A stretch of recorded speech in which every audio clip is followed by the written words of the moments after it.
नमस्कार, मैं हूं विजयश्री और आप देख रहे हैं यूबी न्यूज। आज की रिपोर्ट में हम बात करेंगे एनुअल लाइफ सर्टिफिकेट और जीवन प्रमाण पत्र के बीच के अंतर के बारे में।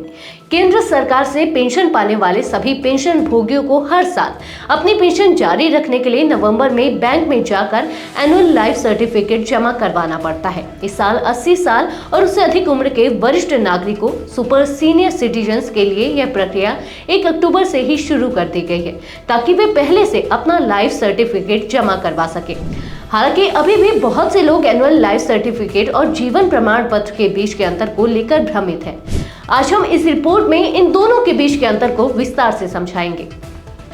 आइए जानते हैं कि एनुअल लाइफ सर्टिफिकेट क्या है।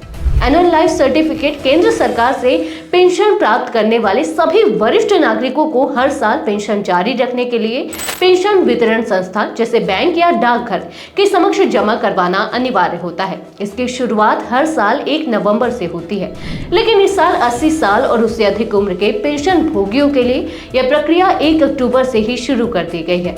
इसका मुख्य उद्देश्य यह सुनिश्चित करना है कि पेंशन सही व्यक्ति को ही मिल रही है और वे जीवित हैं।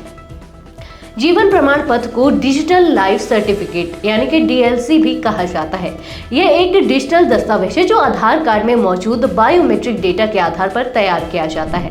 डिजिटल लाइफ सर्टिफिकेट का उद्देश्य वरिष्ठ नागरिकों को बैंक या डाकघर जाने की परेशानी से बचाना है।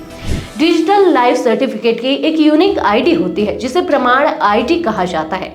यह आईडी पेंशन जारी करने वाली संस्थाओं जैसे बैंक और डाकघर के रिकॉर्ड में दर्ज होती है। वहीं एनुअल लाइफ सर्टिफिकेट एक पारंपरिक प्रमाण पत्र है जिसे हर साल बैंक जाकर जमा करना होता है। यह प्रमाणित करता है कि पेंशन भोगी जीवित है और उन्हें पेंशन मिलती रहनी चाहिए। इसे मैनुअल रूप से बैंक में प्रस्तुत किया जाता है, जबकि डिजिटल लाइफ सर्टिफिकेट को ऑनलाइन जमा किया जा सकता है। डिजिटल लाइफ सर्टिफिकेट वरिष्ठ नागरिकों के लिए एक सुविधाजनक विकल्प साबित हो रहा है, क्योंकि इससे उन्हें हर साल बैंक जाने की आवश्यकता नहीं पड़ती है।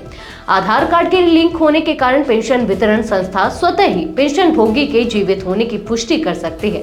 इससे वरिष्ठ नागरिकों के समय और श्रम की बचत होती है और उनकी पेंशन बिना किसी रुकावट के जारी रहती है। डीएलसी की शुरुआत वरिष्ठ नागरिकों की सहूलियत को ध्यान में रखते हुए की गई थी, ताकि उन्हें किसी प्रकार की परेशानी ना हो और उनका जीवन सरल बना रहे। इसके साथ ही डिजिटल सर्टिफिकेट की प्रक्रिया तेजी से पूरी होती है और ये आधुनिक तकनीक की मदद से दस्तावेजों की सुरक्षा भी सुनिश्चित करती है। यदि आप भी केंद्र सरकार से पेंशन प्राप्त कर रहे हैं और चाहते हैं कि डिजिटल लाइफ सर्टिफिकेट जमा करें, तो सबसे पहले अपने उस बैंक खाते से आधार कार्ड को लिंक करें जिसमें आपकी पेंशन आती है। आधार कार्ड से लिंक होने के बाद आप नजदीकी सीएससी यानी कॉमन सर्विस सेंटर, बैंक या किसी पेंशन वितरण केंद्र पर जाकर अपना डिजिटल लाइफ सर्टिफिकेट बनवा सकते हैं।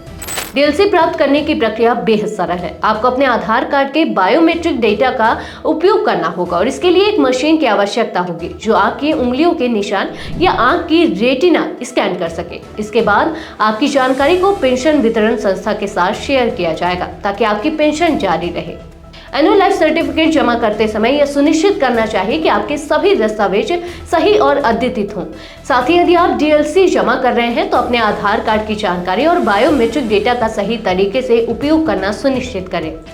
इस साल की प्रक्रिया में हुए बदलाव के साथ पेंशन भोगी समय पर अपने दस्तावेज जमा करवा सकते हैं और अपनी पेंशन को बिना किसी रुकावट के जारी रख सकते हैं। तो यह थी हमारी आज की खास रिपोर्ट। उम्मीद है अब आप एनुअल लाइफ सर्टिफिकेट और जीवन प्रमाण पत्र के अंतर को समझ पाए होंगे। अगर ये वीडियो आपको पसंद आया हो तो इसे लाइक और शेयर करें। साथ ही हमारे चैनल यूबी न्यूज को सब्सक्राइब करें। धन्यवाद।